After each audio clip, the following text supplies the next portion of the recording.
We provide you the platform to turn your dreams into reality. Give wings to your aspirations with KR Mangalam University. Bharat के chicken neck कहे जाने वाले Siliguri corridor पर बांग्लादेश की बुरी नजर है और वो चीन के साथ मिलकर इस कॉरिडोर पर कब्जा कर कहीं ना कहीं एक बुरी साजिश रचने का काम भी कर रहा है। लेकिन अब इसे काउंटर करने के लिए भारत ने एक बड़ा फैसला लिया है। जी हाँ, उस बड़े फैसले के बारे में इस वीडियो में बात करने वाले हैं। अंत तक आप बनी रहिएगा। मेरे साथ शेखर सर मौजूद हैं। शेखर सर आपको बताएंगे कि भारत ने ऐसा कौन सा फैसला लिया है जिसके बाद अब कहीं ना कहीं बांग्लादेश के भी पसीने छूटे हुए हैं, क्योंकि बांग्लादेश को अंदाजा नहीं था कि भारत ये भी कर सकता है। देखिए, लगातार जो बांग्लादेश है वो अपनी हरकतों से बाज नहीं आ रहा है। चीन जाकर उसने जो बयान दिए, उसके अलावा पाकिस्तान के साथ जिस तरीके से नज़दीकियां बढ़ा रहा है, उसे लेकर भारत को कहीं ना कहीं ये समझ में आ गया है कि जितना खतरा इधर पाकिस्तान बॉर्डर पर है उतना ही खतरा जो है वो कहीं ना कहीं बांग्लादेश सीमा पर हो सकता है। और इसी के मद्देनज़र भारतीय सेना ने अब अपनी कार्रवाई जो है वो शुरू कर दी है। कार्रवाई की गंभीरता का अंदाज़ा आप इस बात से लगाइए कि एक बयान आया था मोहम्मद यूनुस का, अगर आपको याद होगा, जहाँ पर उन्होंने चीन को एक सलाह दी थी, जिसमें सलाह देते हुए उन्होंने कहा था कि पूर्वोत्तर भारत के 7 राज्य लैंड लॉक्ड हैं, जिनको हम 7 सिस्टर्स कहते हैं, उनको लेकर उन्होंने कहा उसके पास समुद्र तक पहुंच नहीं है, हम ही उसके लिए समुद्र का इकलौता दरवाजा हैं। ऐसे में चीन के पास ये मौका है कि चीनी अर्थव्यवस्था का विस्तार यहाँ से वो कर सकता है। तो ये एक तरीके से पूरी तरीके से एंटी इंडिया स्टेटमेंट था, जिसमें चीन को ये ऑफर दे रहे थे कि आप यहाँ पर आकर अगर कोई हरकत करते हैं तो इसका फ़ायदा आपको और आपकी अर्थव्यवस्था को मिलेगा।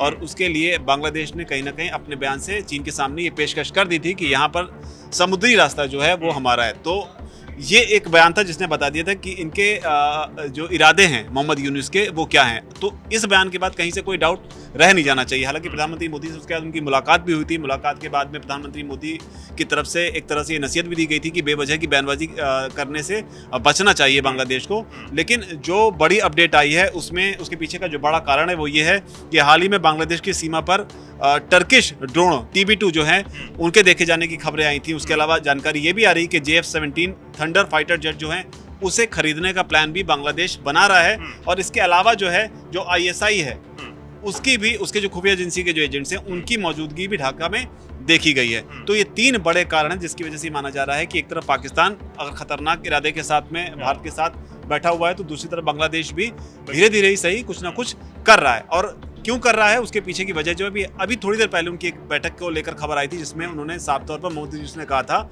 इस बैठक में कि भारत को अपना वर्चस्व बांग्लादेश में बढ़ाना है, इसलिए भारत जो है वो बांग्लादेश में तख्ता पलट जैसा कुछ करवा सकता है। अब यूनुस को ये खतरा महसूस हो रहा है कि भारत जो है यहाँ पर कुछ अनरेस्ट पैदा करेगा। तो अब आपको लगता है कि अगर यूनुस इस तरह की कोई स्थिति पैदा करने की कोशिश कर रहे हैं चीन के साथ मिलकर चिकन नेक को लेकर, तो उसके पीछे उनका डर क्या है?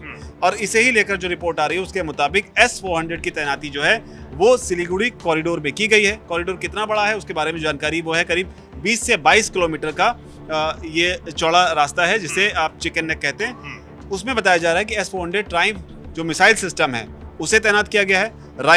राफेल जो हमारे फाइटर जेट हैं उनको भी बताया जा रहा है कि सिलीगुड़ी कॉरिडोर में तैनात किया गया है। यानी कि भारत अब यहाँ पर अगर किसी भी तरह से कोई भी हरकत बांग्लादेश की ओर से की जाती है तो भारत उसके लिए तैयार है। और एक मोटे तौर पर जानकारी निकल कर सामने आ रही है उसमें यह है कि इस रीजन में चीन और बांग्लादेश की ओर से एक जोर आजमाइश भी की जा रही है, एक तरीके से पावर दिखाने की कोशिश भी की जा रही है। जिस तरीके से रिपोर्ट्स आई हैं उसके मद्देनजर भी भारत ने तैनाती की है ताकि भारत बता सके कि हम भी किसी भी सिचुएशन के लिए पूरी तरीके से तैयार हैं। यानी कि जो तीनों हम मान सकते हैं कि चाहे वो पाकिस्तान हो, पाकिस्तान तो अपने आतंकवाद के जरिए ही भारत के खिलाफ साजिश रचता है। बांग्लादेश भी अब कहीं ना कहीं एक अलग तरीके से, और हमने पिछले दिनों खबर भी अपने दर्शकों को बताई थी कि कैसे बांग्लादेश ने अपने लाल मोनिरहाट एयरबेस जो कि अंग्रेजों के ज़माने का है, वो काफ़ी समय से ऑपरेशन में भी नहीं था, उसे अब चीन को देने का फैसला किया है और उनके साथ वो उसे दोबारा से ऑपरेशन में लाना चाहता है। और जो चिकन नेक की आप बात कर रहे हैं, जो लाल मोनिरहाट है और जो चिकन नेक है हमारा सिलीगुड़ी कॉरिडोर, इसकी जो दूरी है वो 120 से 135 किलोमीटर लगभग बताई जाती है। और इतने पास वो आप समझिए, यानी कि पूरी साजिश है वो सिर्फ चिकन नेक को लेकर ही है। बिल्कुल बिल्कुल। और जो इसमें एक चीज़ और मैं ऐड करना चाहूँगा, जो टाइम्स ग्रुप के हवाले से खबर है उसमें यह है कि चीन और बांग्लादेश की जो एयरफोर्स हैं, वायुसेनाएं हैं, वो सिलीगुड़ी कॉरिडोर के पास में उड़ान भर रही हैं। तो यानी वहाँ पर भी हलचल है। बांग्लादेश और चीन की वायुसेना अगर सिलीगुड़ी कॉरिडोर के पास में उड़ान भर रही है तो यहाँ पर भी हलचल है, जबकि दूसरी ओर भारत पाकिस्तान बॉर्डर पर सीज फायर की स्थिति है। तो इस तरफ भी सिचुएशन जो है थोड़ी सी टेंस होती नजर आ रही है, न सिर्फ स्टेटमेंट में बल्कि अब एक्शन में भी कहीं ना कहीं दिख रहा है। और इसी कड़ी में S-400 की तैनाती जो बेहद अहम हो जाती है।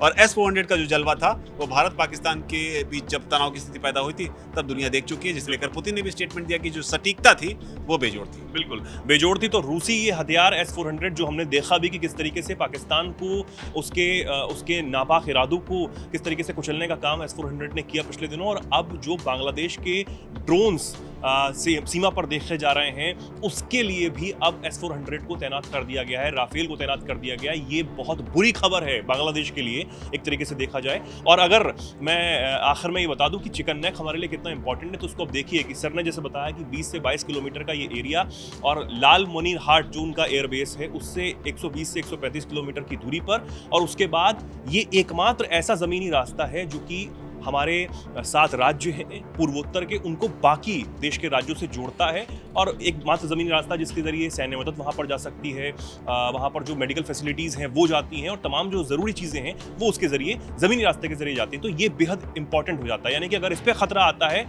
तो कहीं ना कहीं जो कनेक्टिविटी है 7 राज्यों से वो बाकी देश के बाकी राज्यों से भारत की कट सकती है, और इसके लिए बहुत इंपॉर्टेंट है। और इसके लिए तैनाती कर दी गई है S-400 की, राफेल की, ताकि कोई भी खतरा जो बांग्लादेश चाहता है वो ना आ पाए। कुछ कह रहे हैं इसमें यह है कि तैनाती सिर्फ सेना के स्तर पे तो की ही गई है, लेकिन सरकार के स्तर पर एक बयान भी आया था, आपने नोटिस किया होगा, हेमंता विश्व शर्मा का एक स्टेटमेंट आया था जिसमें उन्होंने साफ तौर पर कहा था कि हमारे चिकन नेक के ऊपर आप बुरी नजर रखते हो तो आपके भी 2 चिकन नेक हैं। तो यानी कि सरकार की भी इस पूरे मामले पर पूरी तरीके से नजर है, और न सिर्फ नजर है बल्कि बयानों के जरिए वो उन्होंने बता भी दिया है कि हम भी देख रहे हैं सारा कुछ। बिल्कुल सब कुछ देख रहे हैं। हेमंत बिस्वा शर्मा ने कहा था कि 2 जो आपके चिकन नेक हैं, यानी कि बांग्लादेश को, मोहम्मद यूनुस को समझना चाहिए कि अगर चिकन नेक पर कोई भी बुरी नज़र डाली जाती है तो आपके पास 2 चिकन नेक हैं, यानी कि चिकन नेक के बदले chicken neck, tit for tat. बहुत बहुत शुक्रिया सर आपका हमारे साथ जुड़ने के लिए। हमारे दर्शकों का बहुत बहुत धन्यवाद। आप जो भी इस पर सोचते हो, जो भी कुछ कहना चाहते हो, कमेंट सेक्शन में लिखें, और ऐसे ही जुड़े रहें, देखते रहें दैनिक जागरण। नमस्कार।